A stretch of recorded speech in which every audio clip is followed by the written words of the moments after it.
عليها استخدام المهارات التي اكتسبتها على المنحدرات، وهذه المهارات ستشكل كل الفرق. كل مرة يصعد أو ينزل فيها الوعل جدار الموت يخاطر بكل شيء. فخطوة خاطئة واحدة هي حكم بالموت.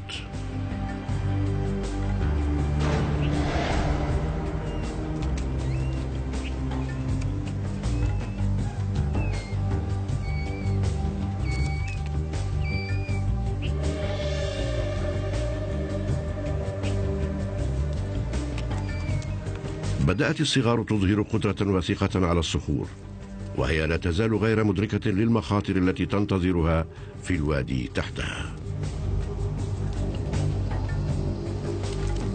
العطش الهائل يدفع الإناث لرعاية صغارها إلى مصدر القطيع الأساسي للطعام والماء. بالنسبة إلى صغارها، يمثل عبور جدار الموت نهاية مشقة وبداية أخرى لمرحلة أكثر خطورة من حياتها.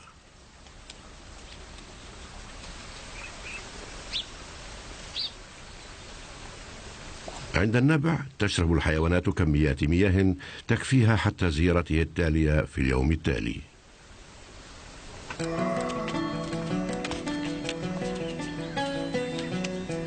تستعد الذكور الصغيرة للقتال، غرائزها عالية.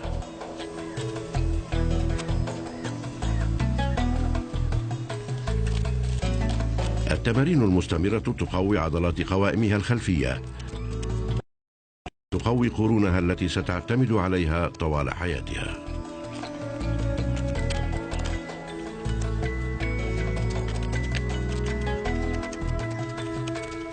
تمر عبر ممرات أضيق من حوافرها لتصعد وتنزل عبر جدار الموت. خرجت الوبريات، ولكن ليس لتمضية الوقت واللعب. بالرغم من أنها تشبه القوارض البنية، إلا أنه يقال إنها من فصيلة الفيلة. الوبريات صغيرة ورشيقة جدا، ومثل أقاربها الهائلة إنها آكلة نباتات شرهة.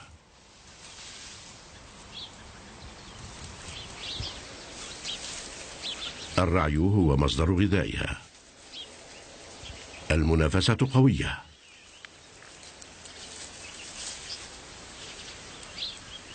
تنمو أشجار الصمت في المناخ الجاف.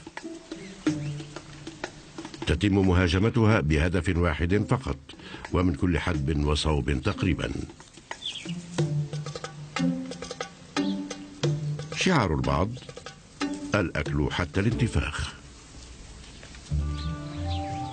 تستخدم الوعول مهاراتها في التسلق، وتتجه إلى الأجزاء البعيدة من الأشجار. التواجد بعيدا عن الأرض في هذه الصحراء هو أمر إيجابي. أفاعي الزربية معروفة في جميع أنحاء المنطقة. إنها معروفة بقتلها للثدييات الكبيرة. لا تصطاد الوعول، ولكنها ستهاجم للدفاع عن نفسها. بينما يتحضر القطيع للمغادرة، تقترب إحدى الغافلة أكثر مما يجب، فتهاجمها أفعى الأهرام.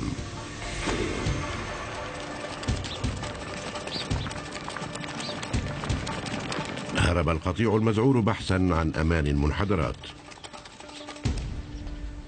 اختفى القطيع خلال ثوان.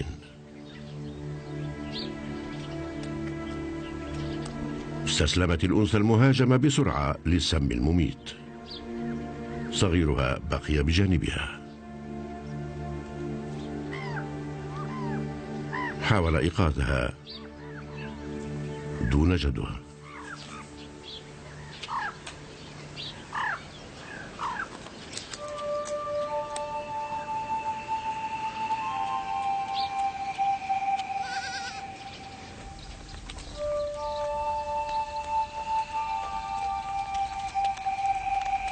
بغياب أفراد القطيع، هل سيجد طريقه للخروج من الوادي؟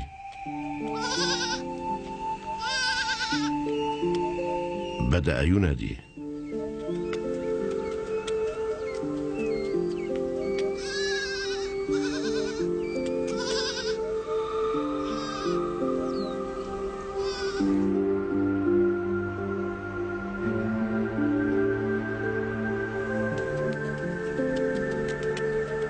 يجوب البرية وهو مراقب عن قرب.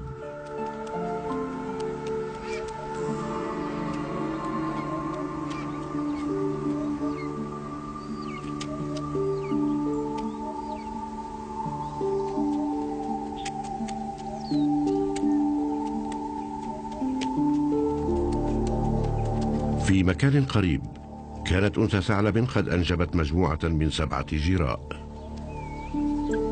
أصبحت كبيرة جدا لتكتفي من حليبها وحدها.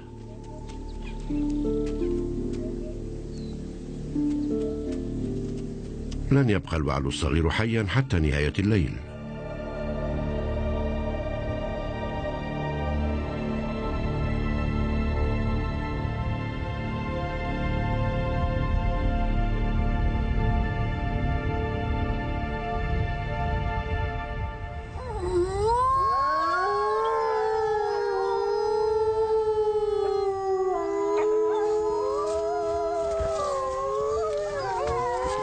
حتى مع وجود مخزون وافر من الطعام لا تعيش جميع جراء الثعلب لإنهاء عامها الأول.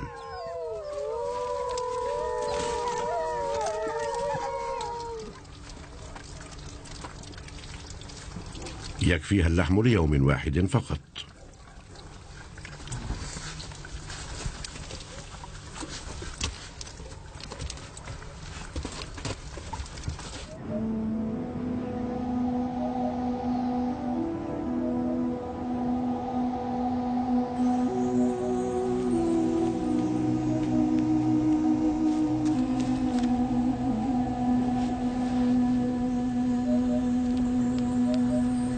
في الأعالي في مساكنه على المنحدر يستقر باقي القطيع لتمضية الليل.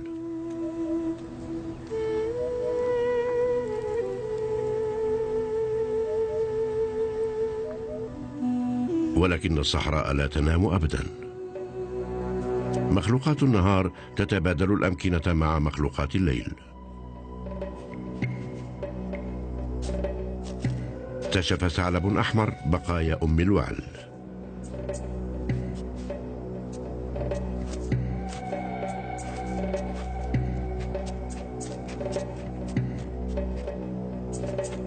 أدار ظهره للجثة للحظة.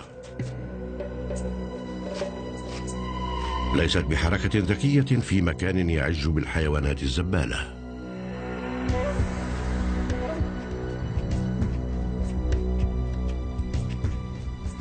تقدم ضبع مخطط باتجاهها. مرت فترة على تناوله وجبة طعام.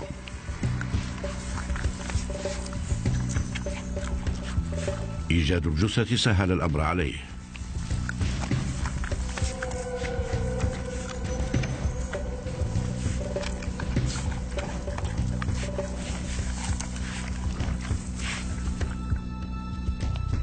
خسر الثعلب وجبته وكسب حياته.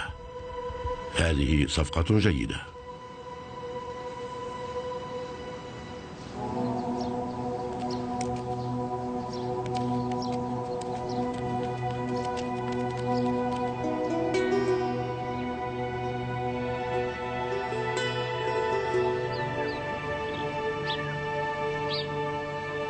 في فصل الخريف تتجه الطيور بكثرة إلى هنا.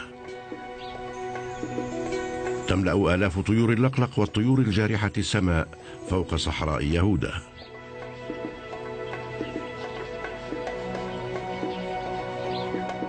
تمر الطيور بينما تهاجر عبر قارات أوروبا وآسيا وأفريقيا.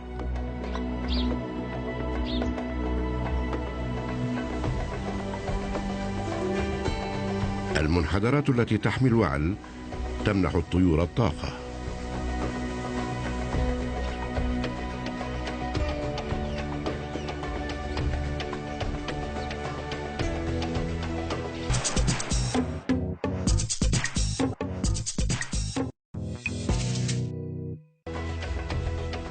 الجدران العمودية تؤمن تيارا صاعدا قويا يرفع اللقالق إلى ارتفاع عال ويساعدها على إكمال طريقها.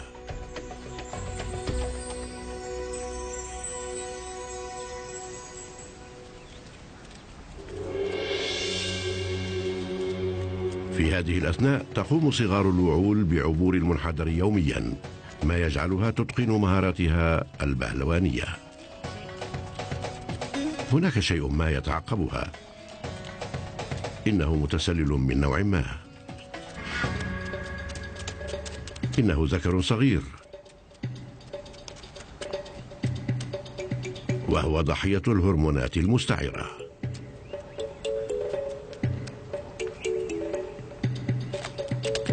انتهى وقته. لن تستقبله الإناث قبل بضعة أسابيع، لذا فهي غير مهتمة أبدا وغير معجبة به.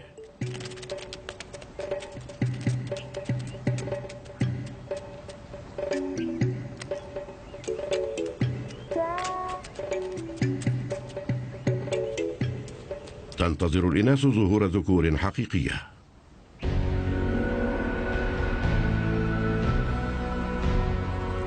فصل الخريف هو الفصل المناسب الذي تستخدم فيه الذكور حقها في التزاوج.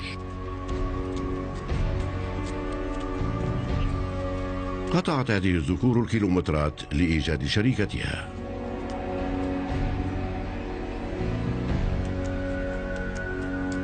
دخلت الوادي كباحثة عن الجوائز، مليئة بالفحولة والتبجح.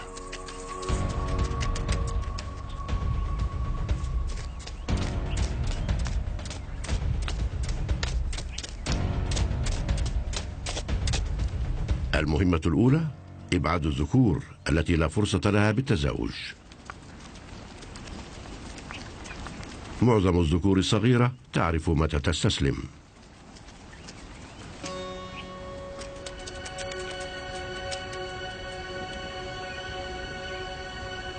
يبدو أن هذا الذكر سيفوز، ولكن الأمر لن يكون سهلا.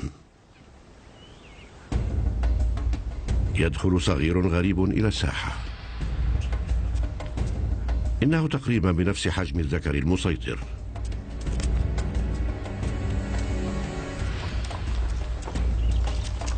المخاطر كبيرة. أحد هذين الذكرين فقط ربما لديه الفرصة بالتزاوج.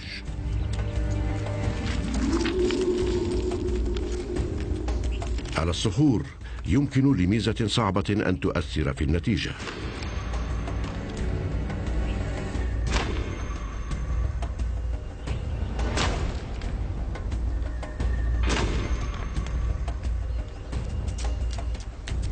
هناك مساحات فارغة في جمجمتيهما وقرونهما، ربما لاستيعاب الضربات وتفادي وقوع إصابات في الرأس.